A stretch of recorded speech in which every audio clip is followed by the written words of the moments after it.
Good afternoon and welcome to the ORIOLE Resources PLC Corporate Update Investor Presentation. Throughout this recorded presentation, investors will be in listen-only mode. Questions are encouraged and can be submitted at any time via the Q&A tab situated in the right-hand corner of your screen. Just simply type in your questions and press send. The company may not be in a position to answer every question it receives during the meeting itself. However, the company will review all questions submitted today and publish responses where it's appropriate to do so. Before we begin, I'd like to submit the following poll. And I'd now like to hand you over to Claire Bay, Executive Director, Bob Smeaton, CFO, and Tim Livesley, CEO. Good afternoon to you all. Thanks very much, Alessandra. Good afternoon, everybody. I'll just start us off with a brief introduction to ORIOLE Resources. We are an AIM-listed junior exploration company focused primarily in Africa. And just out of interest, the presentation that we're giving this afternoon or this morning, depending on where you are, is available on our website, and it's easy to access it, read it, or download it at your leisure after the presentation. So, what do we do? Well, we're focused really in two areas in West Africa. We have a license holding in Senegal, which is currently under an earn-in agreement by IAMGOLD Corporation of Canada. IAMGOLD, obviously a well-known and well-respected Canadian mining house with operations in West Africa and North America. And our other main area of focus is Cameroon. And Cameroon is a new jurisdiction for larger scale exploration and mining ventures. It's been a little bit overlooked in the past for various reasons, and we believe Cameroon has the opportunity to be a new district, a new jurisdiction for gold exploration. We have a number of licenses in Cameroon, and we are operating these licenses ourselves. Whereas obviously in Senegal we're free carried whilst IAMGOLD does their earn-in. We have two more advanced licenses in the north of the country, and then we have a package of 8 licenses in the centre of the country, which are we refer to them as our new frontier in the central license package. I'll hand over to Bob to talk a little bit about where we look for value and sort of the strategy of the company. Okay, thanks, Tim. So the slide here is actually pretty important. It's an industry standard slide in many ways, and it's called the Lassonde curve, and it's a well understood, well-known sort of life cycle of a project, the value of a project, and we at ORIOLE concentrate very much on the left-hand side of this curve, which is basically going, if you like, from theory to feasibility study would be our main aim. And the idea is that you really start to see value accelerating, the value of the project accelerating, as you start defining resources and moving them through the various technical studies that get it to a point where you could or somebody could build a mine. And that's where that first spike is, that first spike of value. And obviously what we're doing is taking sums of capital to drive something that will be worth much more than the amounts of money we take. And the investors often worry about dilution, but essentially what we're doing is a cycle of evaluating the data we've got, planning the work we need to do, finding the money to do it, and then doing the work. And each time we do that cycle, we're advancing the project along that curve. And our strategy is basically to advance it as quickly as we possibly can, because that's the most capital efficient way of doing it. The quicker we do it, the less money we spend on administration and the general running of the company. So very much we're keen to spend money on boots on the ground exploration and defining those resources as quickly as we can. To the extent that the Senala resource, which is our most advanced resource kind of in our exploration portfolio, we actually spent some money to define the resource ourselves. I mean, IAMGOLD are the operator, but we defined that resource earlier in the year. And Claire will talk to that later on in the presentation. BIBEMI, we've done 3 phases of drilling, again, designed to push this asset along as quickly as we can towards resource definition. 3 phases drilling in 1 year, and the central licenses, which we only got awarded in February. We've done a reconnaissance visit, a regional scale stream sediment sampling program, and a well advanced on the soil sampling program. So that's what we're doing. We're moving everything forward quickly to try and get to that value inflection point where resources start pushing the value of the projects. Thanks, Bob. And we are a pretty well established team when it comes to early stage and project development, project definition, discovery, and development. Between us, this is a cross section of the board and the executive management. Notably, our 2 non-exec directors, our chair, Eileen Carr, who's got extensive experience through West African mine development and financing of companies there, and David Pelham, who's again got extensive experience of gold exploration in West Africa and has actually been on discovery teams for deposits such as the Chirano gold mine in Ghana, Hummingbird, and is currently also a non-exec director at Cora Gold. Bob and myself have been with the company now for coming up to 4 years, and Claire's been with the company considerably longer. So we have a depth of technical expertise supported by some really, really good experience, African-focused experience within the management team and the board, and certainly the capacity to progress our strategic targets through discovery and on into resource definition and beyond.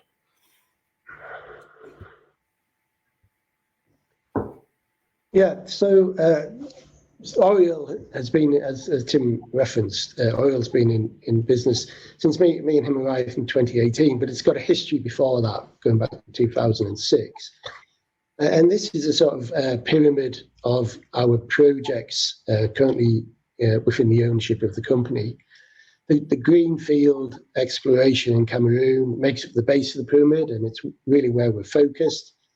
The Sonala asset is slightly higher up. Obviously, we've got resource defined, and that's moving through to IAMGOLD's earning, having been successfully completed for the first 4 years.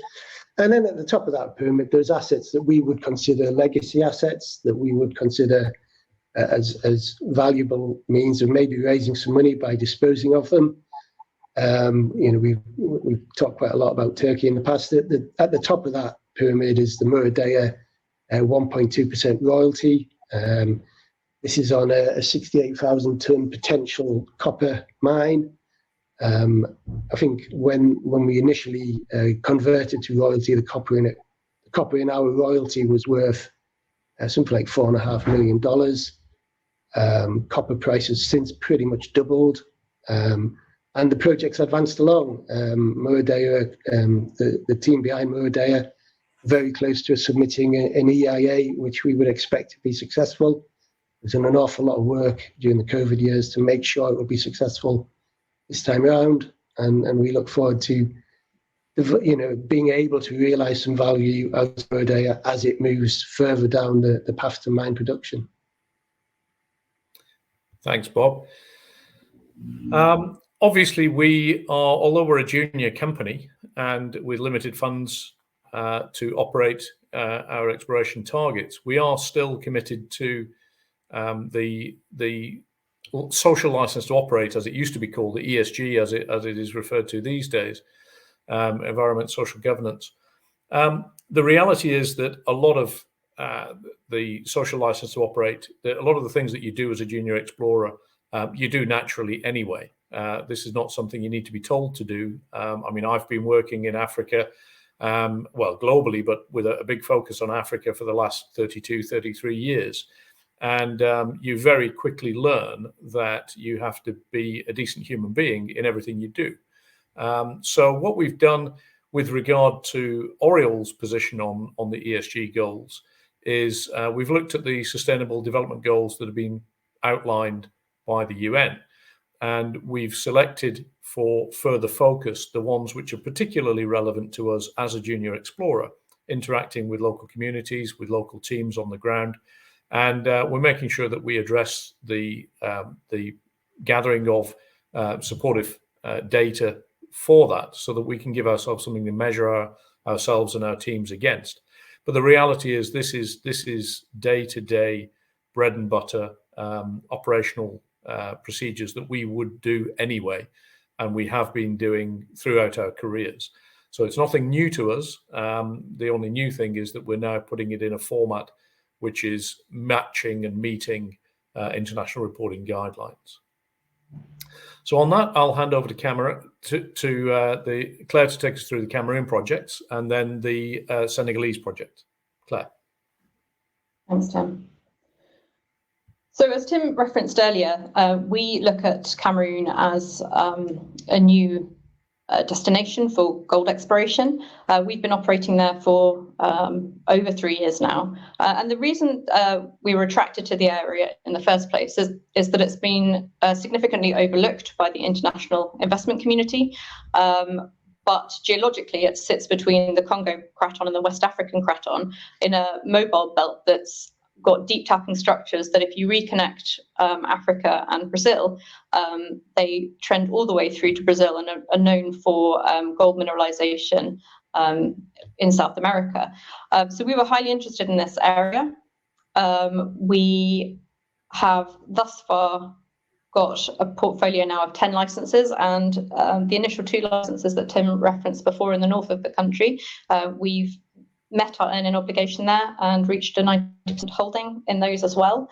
But we've used the opportunity to advance our land position and really ensure that we have a first mover advantage. The country itself has developed a new mining code as of 2016. That was in association with the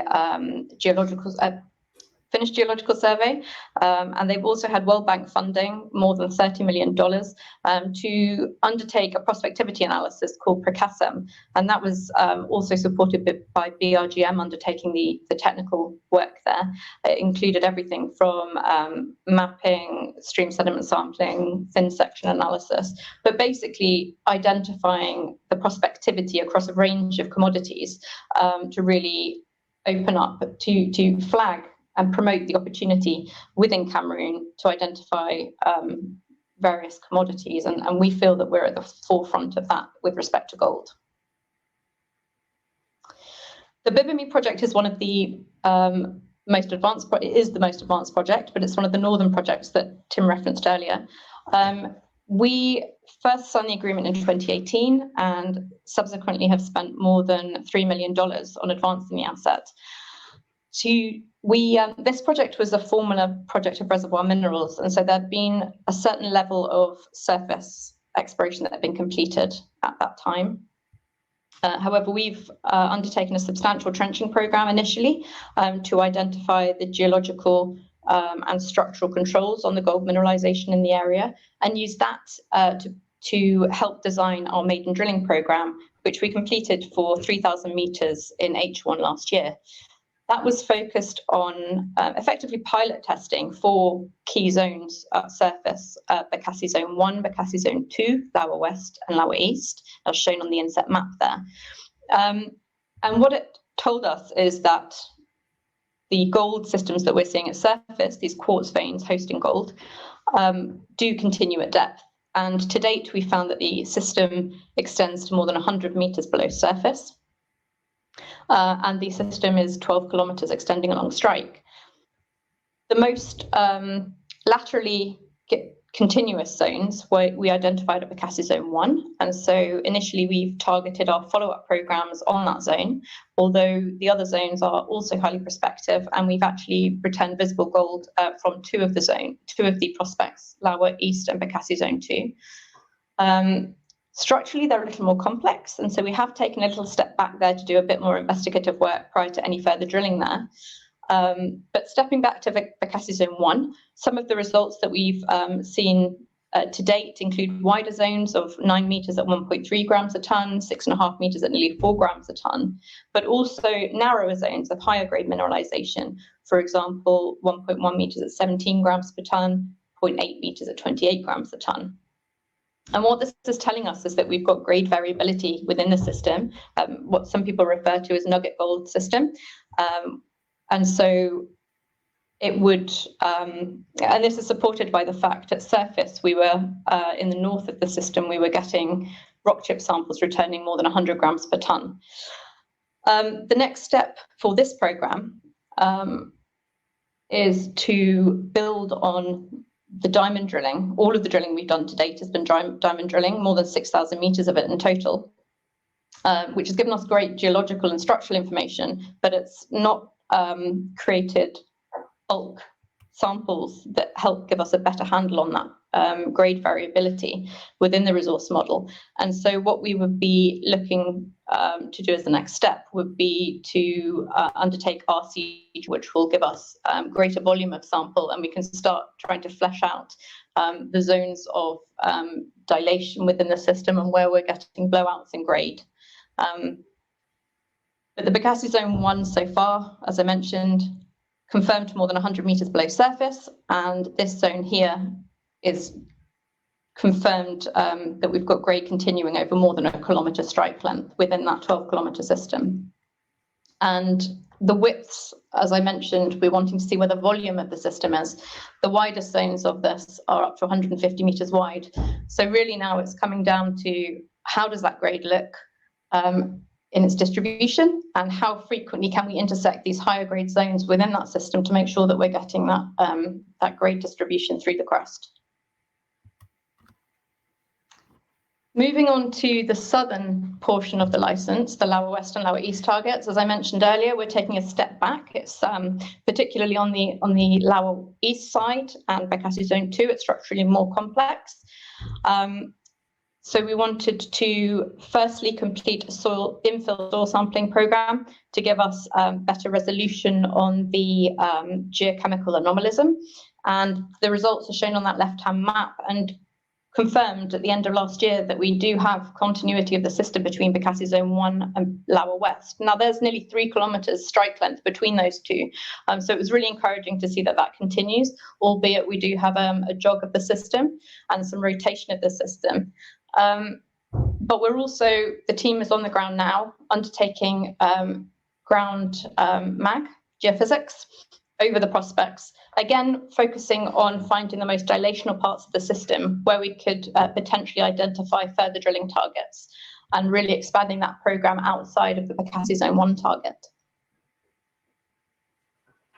Now I'll move to the central license project. It's in central Cameroon. This substantial package of nearly 3,600 square kilometers was applied for on the back of a prospectivity analysis that we completed internally, looking at the best geology, alteration structures that would be prospective for hosting orogenic gold systems. We targeted this area specifically because it had the right age rocks and the right geology, but also this key structure through the east of the package, trending northeast, which is the Chilero-Banyo shear zone. It's a major deep tapping crustal structure that's a splay off that central Cameroonian shear zone, which, as I mentioned before, if you reconnect the continents, continues all the way into Brazil. We also have potential for orogenic epithermal style mineralization on the west of the package, which is more recent cover. So we've got 2 bites of the cherry effectively.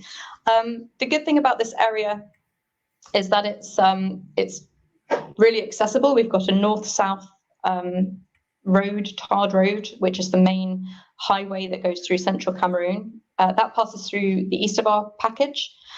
We've also got 2 airports within 20 meters and 2 hours respectively of our license area. So it's really easy for the teams to get in and out. I'll just draw your attention to the map on the right-hand side. This is the output of the Precassim study I mentioned earlier, which was that prospectivity analysis. These red outlined grids are the mapping grids that they used. And it's a little hard to see on the screen, but there's a yellow outline which is showing what they're highlighting as a gold district. And our 8 licenses sit within that license package. We can't license any further to the north of that because there's a forest reserve. So effectively, you can deduce that we've pretty much tied up that district, which is a huge endorsement for the work that we've been completing and our targeting rationale in the first place. So we're very pleased with that outcome. The licenses were granted in February last year, so we've had them just over a year. And thus far, we've focused on the eastern portion of the land package. And as Bob mentioned earlier, we've completed regional scale stream sampling, which identified multiple drainage basins with anomalous gold, up to nearly 300 ppb, which is significant in streams. And on the basis of that work, we ranked the basins and decided which ones we would like to conduct follow-up work with as priority 1. That was commenced in Q4 last year as a series of 5 soil grid areas, including this pilot soil grid on the east of the package. Results from that programme are expected before the end of Q1, and sampling is continuing as we speak on the other 4 licence areas now. So that's something to look forward to later this quarter. Now, moving on to the joint venture project. This has been in the company since around 2013. It's currently JV'd out with IAMGOLD, and last week we announced that they had triggered their 51% earn-in by spending $4 million over an initial 4-year term. We're just undertaking the background checks to make sure that money has been spent, and then we'll be formalising that 51% ownership to IAMGOLD. But ultimately, it's a nearly 500 square kilometre licence area within a prolific gold district within eastern Senegal, within this area known as the Kédougou-Kiniba Inlier. And we've got multiple major companies as our neighbours, including IAMGOLD itself down at the Boto mine just to the east of our licence. So the first 4 years, as I mentioned, they've met that financial commitment, or we believe they've met that financial commitment. But the first 3 years of that was focused on the southernmost prospect, which is one of 5 that we'd identified previously through surface geochemistry. And that was really on the basis of identifying additional resources that they could put through into their Boto mine facility project, development project next door.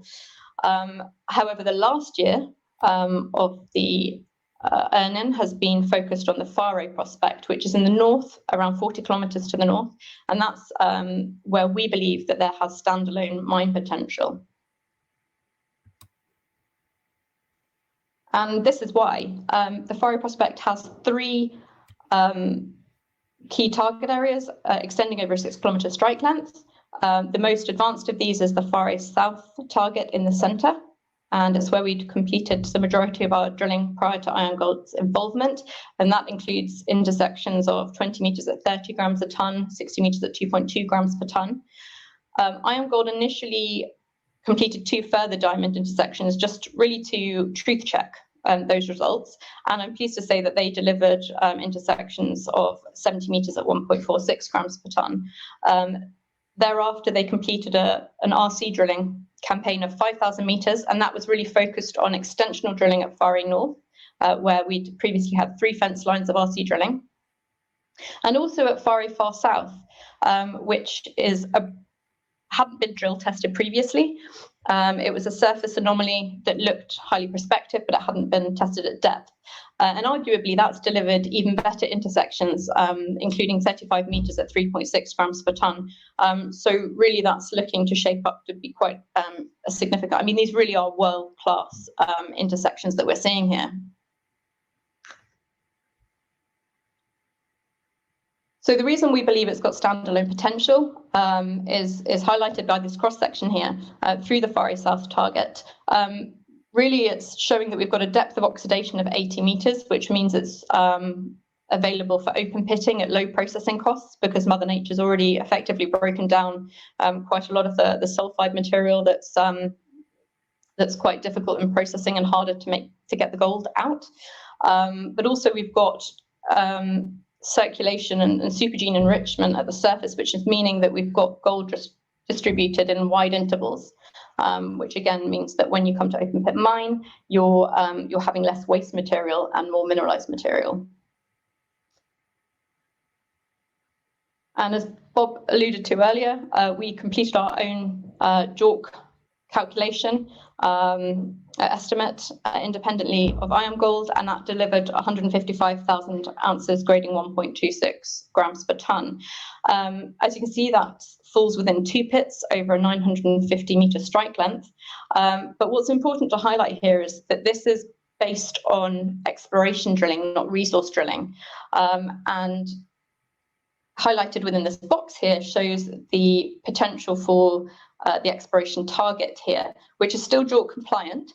It's effectively showing that these drill lines here are still mineralized. We can see the grade continuing along strike, but ultimately the sample spacing, the fence line spacing is too wide for it to fall into the JORC compliant categories at the moment. But what we expect is that once IAMGOLD start to infill those lines, we'll not only see an improvement in the confidence levels from inferred into the indicated and measured categories, we'll also start to see some of that exploration target tonnage start to be delivering into that model as well.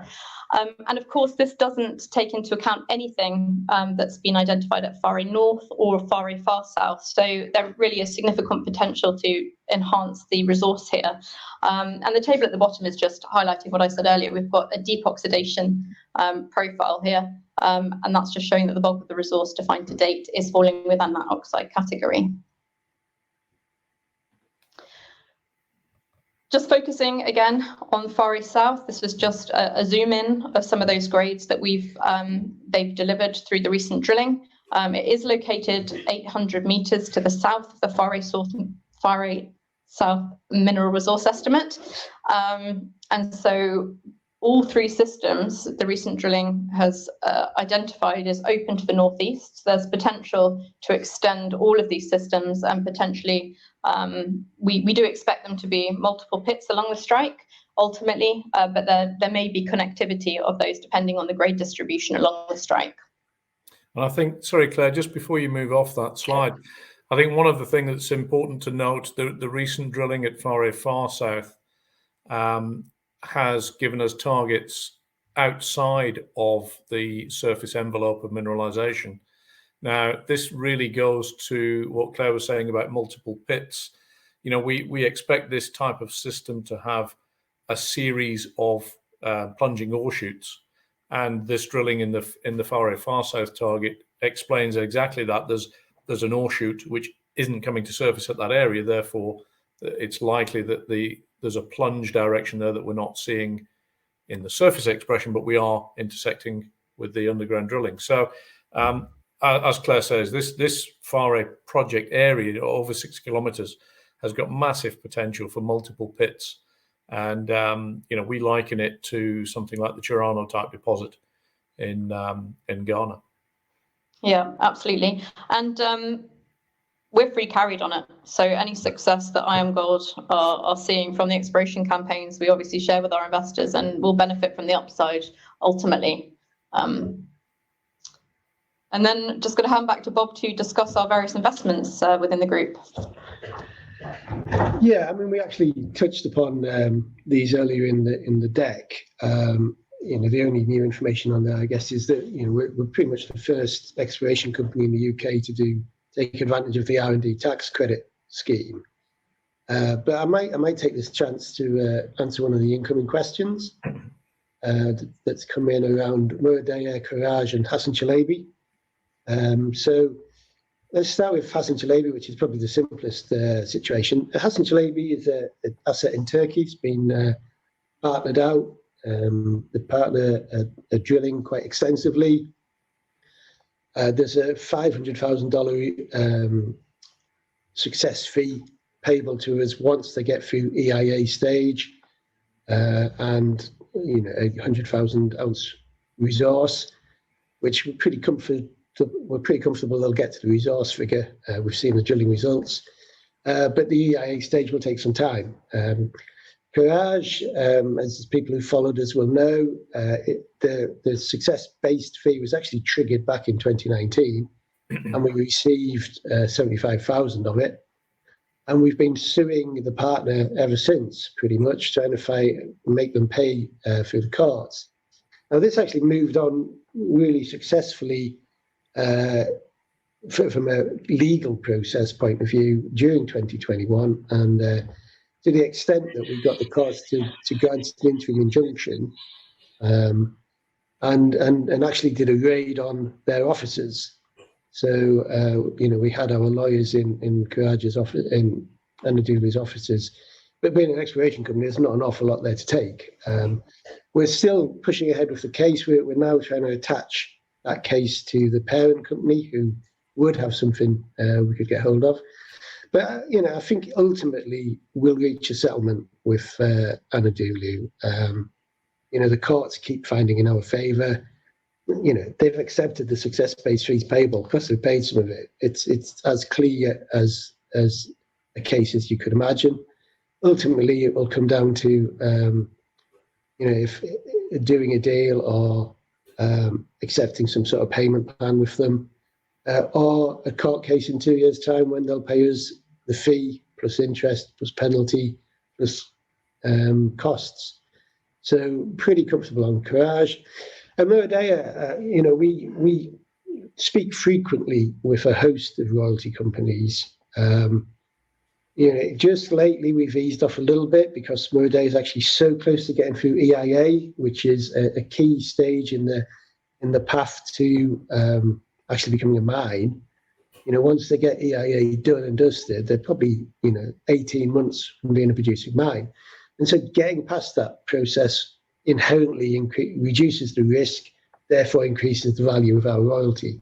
So, we will keep engaging with the royalty companies, but, to be honest, quite a conservative lot and aren't really keen on non-producing assets.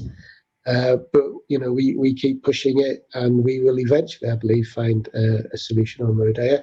And if not, as I mentioned earlier, initially this was 4.5 million of royalties over a 12-year mine life, and since then the copper price has doubled. So, in some ways it would be, as the finance guy, it would be lovely to have an income stream like that. But as an exploration guy, we'd rather have the money to put into the ground in Cameroon, where we believe the opportunity is much bigger. And I think before you move on from that, Bob, one of the things to note is, there's a lot of things like this we've been running in the background, and it's not been relevant for us to put this into any press releases or anything like that. But we've been very, very active in the background, particularly Bob on the Turkish stuff. But importantly, at the same time, the Turkish team that's been doing this for us, we've been renting them out up until just recently as a consultancy group, and they've actually been covering their costs. So we're progressing. We have progressed all of these various items basically at zero cost to the investor. And again, it's just one of the many ways that the management team have been really focused on controlling spend, so that we can maximize the investment in the ground in exploring and advancing our own targets, and not being wasteful of the monies that we do raise.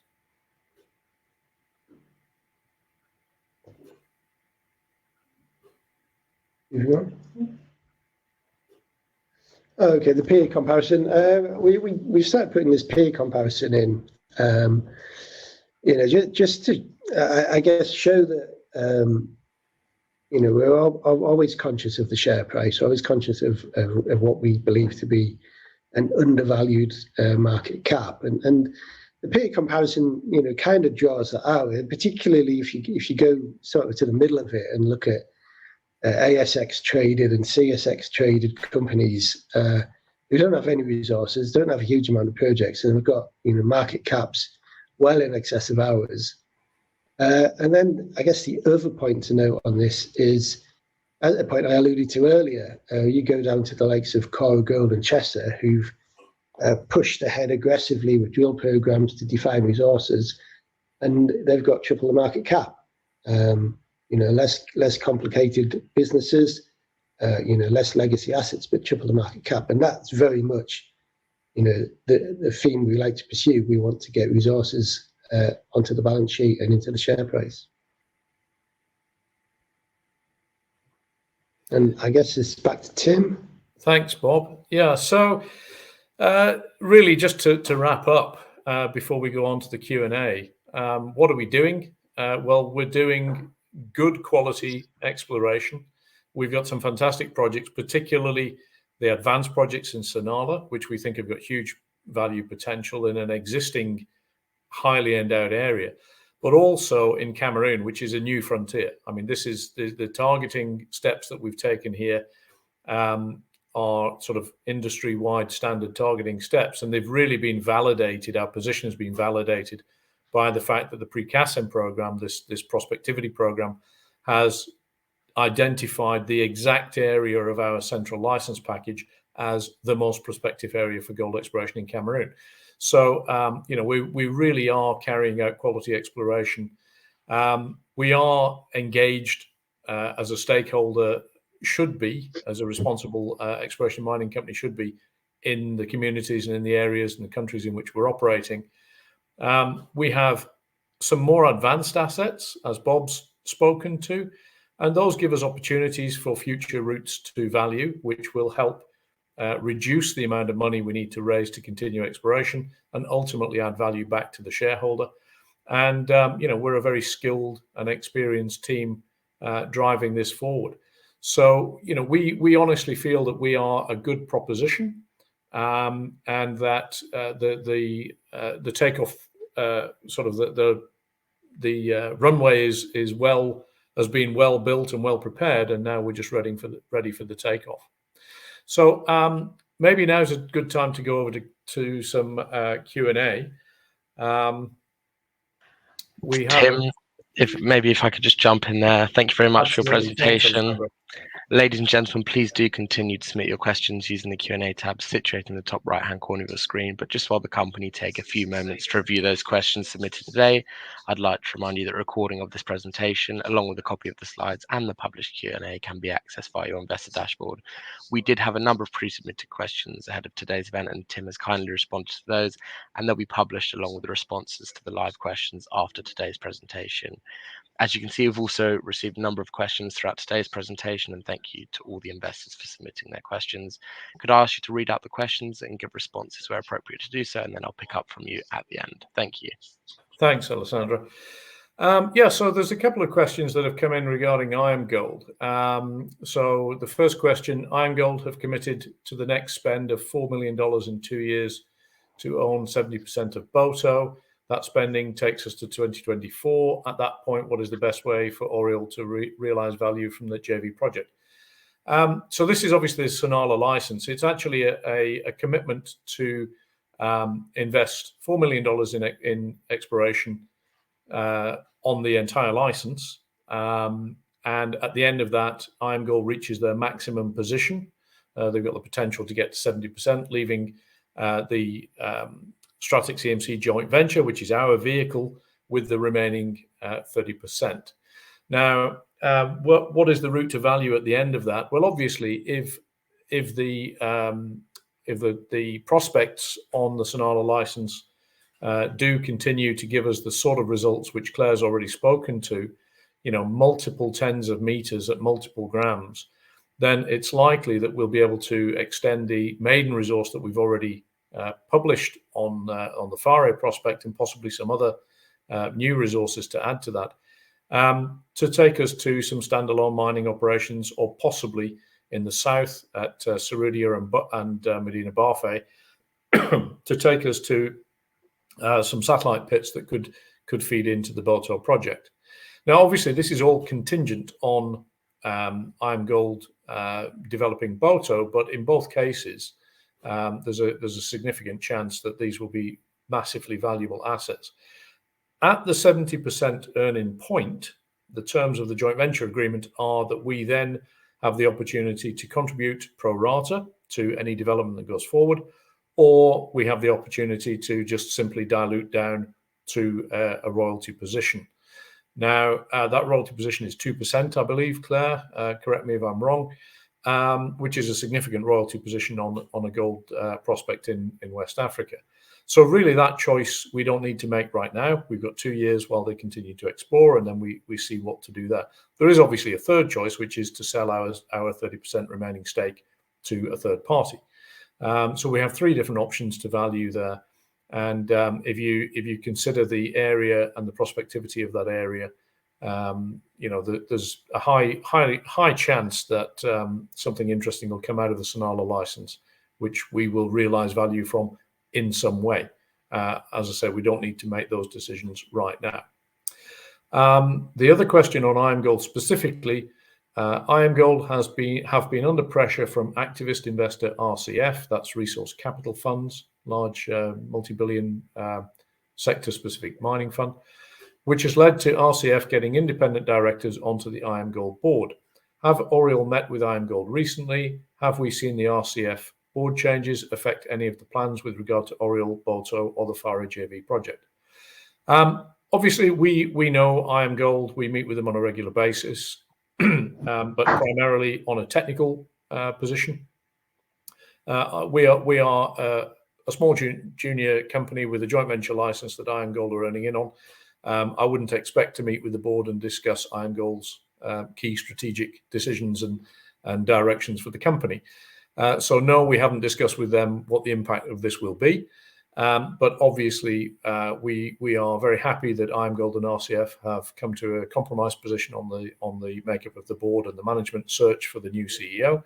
And we support IAMGOLD in the steps going forward, and obviously we support RCF in their investment in IAMGOLD. So with regard to expected changes to our project, we don't expect there to be any impact to the project at all. We are an early stage exploration asset for IAMGOLD, and so it'll pretty much be business as usual, we expect. We do have, around this time of the year, we normally have a planning session with IAMGOLD to review the work proposal for the next 12 months, the work plan and the budget and the spend commitments. And, we've got that being pulled together right now. Bob and Claire and myself will be meeting with the senior team in charge of the West African assets in the coming months. So, coming couple of months. We're quite confident that there's really no negative impact here. And obviously, if there's a realignment of IAMGOLD's board for the benefit of all shareholders, then we would hope to benefit from that as well.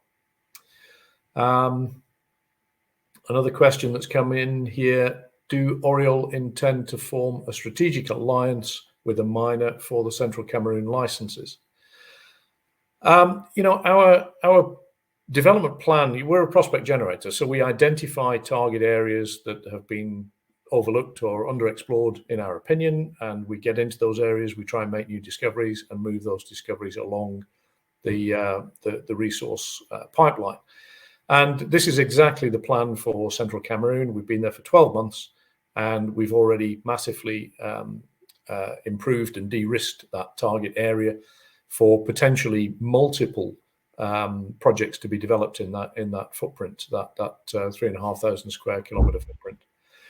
When it comes to funding those, obviously the more advanced that we can take those targets ourselves with investors' money, the more value we add to our share price for any future deals. So whilst it would be a very sort of simple step to try and bring an investor in, a large mining company in today, to take over that package, the reality is that that really would not give value back to the shareholders to the same extent that advancing that package further ourselves would do. You can imagine if we were able to do some move further forward than simply stream sampling and soil sampling, and maybe get some drilling in there, get some definition of what these systems look like at depth, what the continuity looks like, how many of the systems there are. We've got a 70-kilometer stretch of the Cholera-Banyo shear zone on our ground in the east. 50 kilometers of that is showing anomalism for gold. And then we've got further targets on splays off that shear zone and within that shear corridor, that sort of 20 to 25 kilometer wide shear corridor. So we've got significant potential value here, and obviously we would love to advance that as far as we can on our own. We can operate fast, we can operate cheaply, and as Bob and Claire have alluded to, we like to put as much money into the ground as we can. So hopefully we can, when we do get a route to value, obviously talking to potential major investors is one of those routes to value. Another route to value is to advance those further and further down the line ourselves. Bob and Claire, I don't know if there's any other questions in there that you've seen. There was one which kind of follows on from what you've discussed, which is just now, which was what are the near-term catalysts we should be looking for? And oh goodness, sorry, there's another one coming. And what is the strategy to realise value? Will you sell out fully or retain and carry? And I think that kind of depends on what the opportunity is and what the value to Oriole shareholders is at that time. Yeah, I think, you know, as a project generator, you know, the best thing we need to do is remain flexible and understand our options on any asset or on any you know, way of moving the business forward. So, you know, if we got a good offer for our share of Sonala now, we would obviously have to think long and hard about it in the interest of shareholders, what we could do with that money to advance the company and the value to shareholders. But equally, you know, we keep our options open on all of these things. It all comes down to the value of the offer against the perceived value and the current value to the shareholders. Well, I think we're probably reaching the end. I'll take one last question. Let's just have a look through here.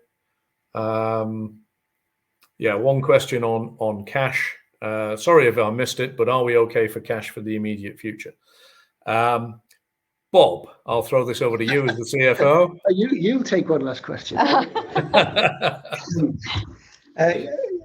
mean, you know, we're not a million miles from publishing our December 21 financial statement. So, you know, questions on cash are probably best left till that audited number comes out. So, you know, we're okay for cash for the immediate future. Of course we are. But, you know, the results are coming out very shortly, so I can't really comment on it beyond that. And, you know, we are an exploration company. Our model is to raise money and spend it in advancing the projects and repeat that cycle to the point that the projects show significant value gain. And we think we're at that point with several of our targets. So, yeah, I think I think we would all consider ourselves to be good stewards of the investors' dollar. Especially as we are all holders of the shares ourselves, and we all do invest when we have the opportunity to, and when we're not closed out. So I think you know, we are an interesting proposition for potential investors. I would like to think that we have an advantage over a lot of juniors in that we have a significant land holding in Cameroon for grassroots, early stage. You know, 3,500 kilometers, contiguous licenses, 90% ownership, with multiple targets on them in a brand new mining jurisdiction or brand new potential mining district. I would think that we would offer some really good upside potential for people, and we have the inherent value of our legacy assets at Sonala, where IAMGOLD are spending the money and we're free carried in advancing those targets, and where we have these legacy assets in Turkey and other investments in East Africa. So I think we'll wrap up there and you know, refer you back to the website for future information. Tim, Bob, Claire, thank you for updating investors today. Could I please ask investors not to close the session, as you'll now be automatically redirected to provide your feedback in order that the management team can better understand your views and expectations. This will only take a few moments to complete, however, will be greatly valued by the company. On behalf of the management team of ORIOLE Resources PLC, we'd like to thank you for attending today's session, and good afternoon.